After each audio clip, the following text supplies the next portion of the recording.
One of the highlights for Farm Bureau each year is the annual Ag Day at the Capitol celebration. This year was no exception. Nearly 100 farmers and volunteer leaders made their way to the state capitol for the annual Ag Day event and luncheon. That's an important part of Farm Bureau's public policy agenda. Greg, we're the #1 industry here in the state, but as we see our numbers of elected officials fall away from having roots in agriculture, it becomes more important for us to get our people from the fields and the farmhouses here to the Capitol to tell them why agriculture is our #1 industry and why they need to protect us in the laws that they make. That's the most important thing for today, for them to get a chance to meet their people from back home here in a setting in Jackson, to let them know that we're here to support them, not talk about the issues, just that we're here to support them and they get to see what we're doing back in the countryside. The farmers enjoy this day immensely and welcome the opportunity to give legislators some direction. If we're not here, they don't hear from us. We really don't have legitimate claims that they're not doing anything. Yeah.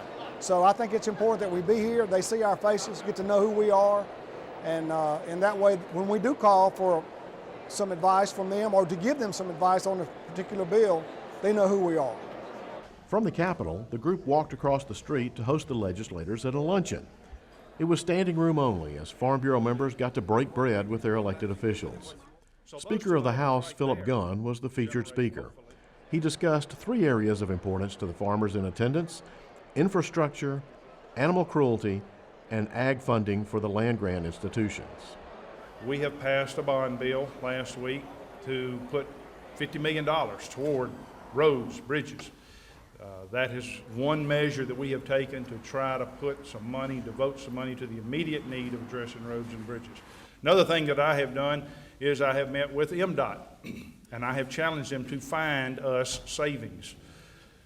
A lot of people believe there's money already appropriated at MDOT that can be used more efficiently to find more money for roads and bridges.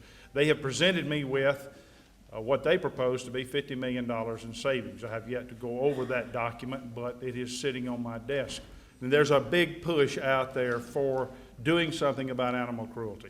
I think that is a common sense thing. We all know what it is. We all know that it's wrong to burn a cat or a dog. We know what animal cruelty is. And those things are awful and should not occur. Unfortunately, we do not want anything that we do to be construed to hamper the agricultural arena.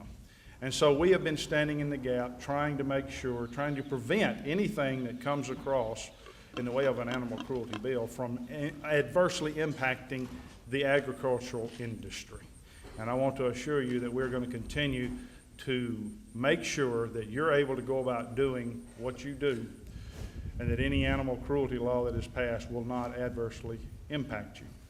Agriculture is the #1 industry in our state, and we are heavily dependent upon it. We want to make sure that it thrives. We want to make sure that our universities have all that they need to continue to put us on the forefront of the market, not only nationally but internationally.